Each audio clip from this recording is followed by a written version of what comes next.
Assalamu alaikum students. In today's lecture, we are going to study the third law of inheritance, that is called as the law of independent assortment. The law of independent assortment is also called as the third law of inheritance. And what is the statement of the law of independent assortment? Remember one thing about the law of independent assortment. To understand this law, we need a dihybrid cross. इसको समझने के लिए हम लोगों को dihybrid cross की जरूरत रहेगी. Dihybrid cross in which parents are cross having the two pairs of contrasting characters. इस तरह के पेरेंट्स हम लोग क्रॉस करते हैं जहां पे पेरेंट्स किस में डिफर करते हैं, two pairs of contrasting character में एक दूसरे से डिफर करते हैं, या इनके पास two pairs of contrasting characters हैं. To understand this one, we need a dihybrid cross. First, remember the statement or the law. Statement of the law. What is the statement of the law? The law states that when a hybrid possessing two pairs of contrasting factors, when a hybrid possessing the two pairs of contrasting factors or alleles, they forms the gamete. And the gamete segregates independently. That factor segregates independently of the other pair. ये क्या करते हैं, एक दूसरे से independently segregate होते हैं, separate होते हैं. That is the law of independent assortment. Okay, अब यहाँ पे क्या बताया गया है, when the hybrid possessing the two pairs of contrasting characters. जब हाइब्रिड्स बनते हैं, eight that time what happen, hybrids किस तरह से बनेंगे, बाय टू पेरेंट्स से. ये पेरेंट्स किस तरह से हैं, they are having the two pairs of contrasting characters. इस तरह के जब डाइहाइब्रिड्स बनते हैं और जब ये हाइब्रिड्स आके जाके क्या बनाते हैं, गैमेट्स बनाते हैं. तो गैमेट्स बनते समय क्या होगा, at that time what happen, these gamete will receive only one allele from each pair. Okay, so let us consider the dihybrid cross. To understand this we need a dihybrid cross. So dihybrid cross, take one example in which parents are there. One is female, another is the male one. Phenotypic, let us consider the phenotype of the parents. So parents किस तरह से रहना चाहिए, having the two pairs of contrasting characters. First, take the consideration of the first character, that is the shape of the seed and the color of the seed. Again, जो हम लोगों ने dihybrid cross में देखा था. So phenotype किस तरह से रहना चाहिए, it should be pure yellow round. So this pure yellow round is crossed with pure green wrinkled. Okay, so that should be the phenotype. Okay, genotype हम लोग किस तरह से जाएंगे, pure yellow है means it is the capital Y, capital Y. Pure round है means capital R, capital R. Pure green है small y, wrinkled है तो स्मॉल r. इस तरह से क्या हो गया, इसका जीनोटाइप हो गया. जब गैमेट्स बनते हैं तो किस तरह से बनेंगे, capital Y, capital R. Okay, small y, small r. ये गैमेट्स क्या हो जाएंगे, कंबाइन हो जाएंगे. फ्रॉम दिस पेरेंट्स कैपिटल Y, R gametes are form. From this parents gamete containing the small y and small r, they get combined together and they form the F1 dihybrid. या फिर F1 dihybrid के पास क्या रहेगा, capital Y, small y, capital R, small r. Okay, so what is this? This is nothing but the F1 dihybrid. अभी दिखने में किस तरह से रहेगा, yellow and round. Because capital Y, small y जब साथ में आते हैं, कैपिटल Y अपने आप को एक्सप्रेस करता है, कैपिटल R और स्मॉल r जब साथ में आ जाएंगे, capital R is expressing. So Y expression is the yellow, capital R expression is the round one. So it becomes the yellow round. So all F1 dihybrids are yellow round in nature. Okay? Well, अब हम लोग क्या करते हैं, F1 hybrids को selfing करते हैं, उसी F1 hybrids से क्रॉस करते हैं और F2 जनरेशन हम लोग क्या करते हैं, बनाते हैं. Okay? So here the F1 hybrids are containing the capital Y, small y, capital R, small r. So this is the hybrid. So this hybrid containing the two pairs of contrasting factors or alleles. Okay, इसके पास क्या है, two pairs of contrasting factors or alleles हैं. Okay, what happened this one, अब देखिए two pairs कौन से हैं, capital Y small y, which controlling the colour of the seed, that is the yellow और green, and capital R small r, which is controlling the shape of the seed, that is the round and wrinkle. So here this is the one pair of allele controlling the character color of the seed. This is the another pair of the allele controlling the character shape of the seed. So here we have the two different factors or alleles are present. तो total कितने alleles यहाँ पे present है, 1 2 3 4. This is the capital Y small y, capital R small r. यहाँ पे क्या है, 4 alleles present है. बट हम लोगों ने मोनोहैब्रिड क्रॉस में देखा था कि when the gametes are forming, each gamete contain only one allele. Again it is the law of segregation. लेकिन जब दो पेयर ऑफ कॉन्ट्रास्टिंग कैरेक्टर्स यहाँ पे प्रेजेंट रहते हैं, remember when the two pairs of contrasting characters are present, okay, each allele means capital Y small y, capital R small y, they are combining to one another in a different manner or in an independent manner. Okay, Mendel के हिसाब से किस तरह से रहना चाहिए, capital Y capital R के साथ कंबाइन होना चाहिए, स्मॉल y स्मॉल r के साथ क्या होना चाहिए, कंबाइन होना चाहिए. Okay, according to the Mendel's law, that is capital T small t, capitals अलग होना चाहिए, स्मॉल अलग होना चाहिए. तो उसके हिसाब से यहाँ पे सिर्फ दो टाइप के गैमेट्स बनना चाहिए according to the Mendel's one. But what happen here, Mendel's है ऑब्जर्व, अगर हम लोग इस तरह से लेंगे तो कितने इंडिविजुअल्स बनेंगे, capital y capital r small y small r. इसका अगर हम लोग प्यूनेट स्क्वायर बनाएंगे तो कितने individuals, remember capital r join कर दिए उसको, capital Y small y capital r small r, capital Y small y capital r small r, then small y small r small r. सिर्फ यहाँ पे कितने इंडिविजुअल्स बन रहे हैं, 4 इंडिविजुअल्स बन रहे हैं according to the Mendel's monohybrid cross. But Mendel's have observe that, आप देखिए यहाँ पे वाई वाई आर आर क्या रहेंगे, येलो राउंड के रहेंगे. Okay, again this one is also yellow round, ये जीनोटाइप किसका है, येलो राउंड का है. Again this one is of yellow round and this is the green wrinkled. Okay, so ratio of the yellow round is to green wrinkle is 3:1, जो कि Mendel के मोनोहैब्रिड cross के हिसाब से आना चाहिए. But it is not there. Mendel has observed that the 16 individuals are forming. Remember, 16 combinations are found in the dihybrid cross instead of 3:1. 3 क्या रहने चाहिए, डोमिनेंट कैरेक्टर वाले, जैसे येलो राउंड डोमिनेंट है, 3 डोमिनेंट कैरेक्टर वाले रहने चाहिए, एक क्या है, रेसेसिव कैरेक्टर वाला ग्रीन रिंकल वाला रहना चाहिए. But it is not happening over there. Okay, Mendel has observed the 4 different phenotypes and 16 individuals में से 4 different phenotypes वहां पे निकल के आ रहे हैं.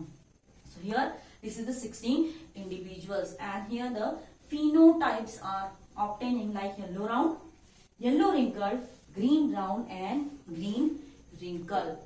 Okay, so मेंडल को पता चला कि येलो राउंड और ग्रीन रिंकल जो ओरिजिनल कॉम्बिनेशन है, इस कॉम्बिनेशन के अलावा भी क्या हो रहा है, नए कॉम्बिनेशंस आ रहे हैं. This yellow, which is the dominant, combined with the second recessive wrinkled one. Okay. Again, this green, which is the recessive, combines with the second dominant. Okay. क्या हो रहा है, येलो राउंड और ग्रीन रिंकल जो original parental combination है, ये parental combination unequally, एक का क्या हो रहा है, डोमिनेंट, दूसरे का रेसेसिव, एक का रेसेसिव दूसरे का डोमिनेंट, एक दूसरे के साथ क्या हो रहे हैं, कंबाइन हो रहे हैं. And that combination of the alleles और traits are independent to each other. Original combination तो आ रहा है, लेकिन कुछ नए रिकॉम्बिनेशंस भी आ रहे हैं. That recombinations are independent to each other. ये एक दूसरे के ऊपर क्या है, डिपेंडेंट नहीं है. That is the law of independent assortment. अपने आप को किस तरह से सेपरेट कर रहे हैं, इंडिपेंडेंटली सेपरेट कर रहे हैं.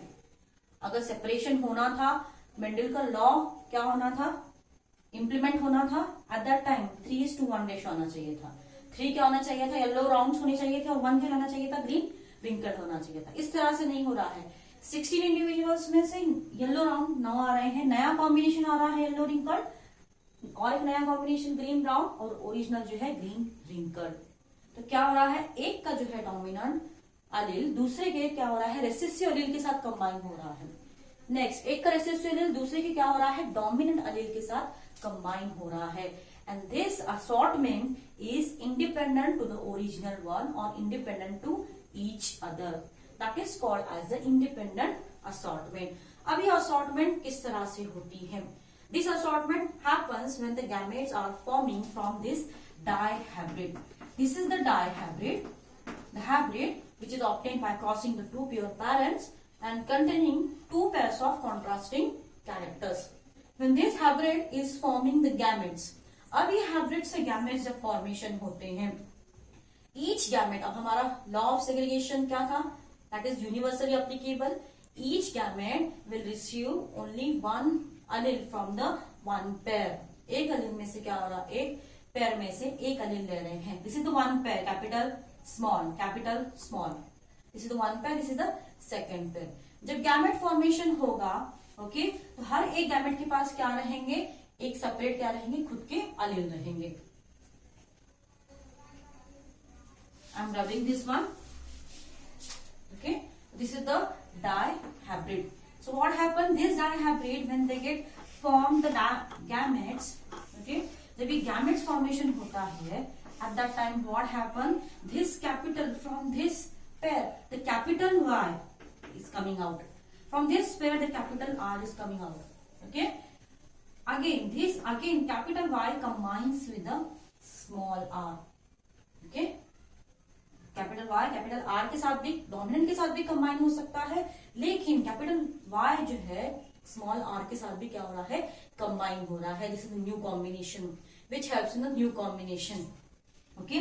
नेक्स्ट, अब क्या हो रहा है यहाँ पे, small y combining with the capital R, okay, एक का स्मॉल जो है दूसरे के क्या हो रहा है, डोमिनेंट एलील के साथ कंबाइन हो रहा है। Next, small y combining with the small r। पहले हम लोगों ने देखा था पेरेंट्स में जब गैमेट्स बनते हैं तो ओरिजिनल गैमेट्स क्या है आपके, small y small r, capital Y capital R, लेकिन नए गैमेट्स भी बन रहे हैं कैपिटल Y स्मॉल r वाले और स्मॉल y कैपिटल R वाले। So these allele that is the Y R capital Y small y capital R small r, when these alleles are segregated और separated, they are forming the gametes, okay, these allele combines independently with each other, they are combining independently with each other, क्या हो रहे हैं, दूसरे के साथ independently क्या हो रहे हैं, ये कंबाइन हो रहे हैं, ओके। ओरिजिनल कॉम्बिनेशन को मद्देनजर रखते हुए कंबाइन नहीं हो रहे हैं, they are independently sorting themselves, okay. So the small y क्या रूल है कि कैपिटल R के साथ कंबाइन होना चाहिए, but it is also combining with the small r, capital Y is also combining with the small r। Rule के हिसाब से कैपिटल Y कैपिटल R के साथ कंबाइन होना चाहिए, but here capital Y is also combining with the small r independently. So the assortment of alleles in the dihybrids, okay, when they are forming the gametes, they are independent to each other. That is called as a law of independent assortment. Okay, so you can understand why this dihybrid cross के जरिए हम लोग क्या कर सकते हैं, independent assortment समझ सकते हैं। When the question comes for about 4 marks, you have to write down this dihybrid cross. Don't need to write the genotypic ratio. Okay, for the explanation of the independent assortment, only phenotypic ratio is necessary. Okay, अब देखिए यहाँ पे selfing का एक छोटा सा part रह गया है।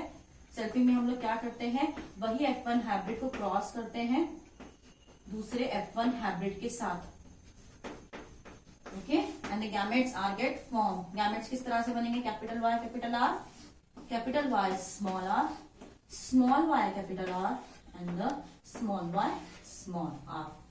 इस तरह से क्या हो रहा है, गैमेट्स अपने आप को क्या कर रहे हैं, इंडिपेंडेंटली असॉर्ट कर रहे हैं। Let us take the another example. Another example is the consider the height of the plant which is controlled by two alleles, that is the capital T and small t.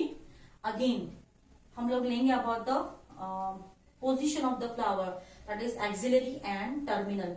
Axillary क्या है, ये dominant है, terminal is the recessive one. So capital A and small a. Okay, तो ये क्या हो गया, dihybrid किसका, tall axillary, the plant containing the So plants which are the tall in nature and they are having the flowers axillary in position. दो homozygous parents को हम लोगों ने क्रॉस किया. किस तरह से आ गया ये?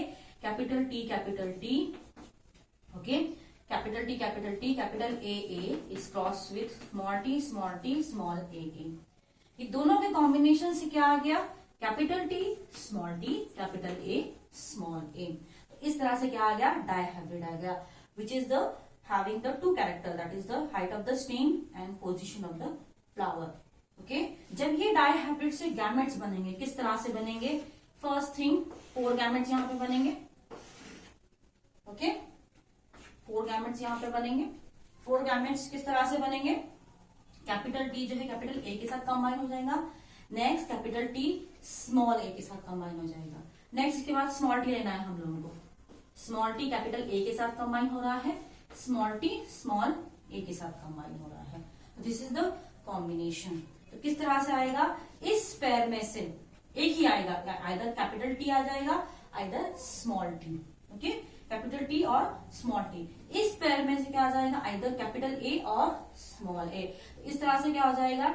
T first combine with capital A and small a, then small t first again combine with capital A and small A.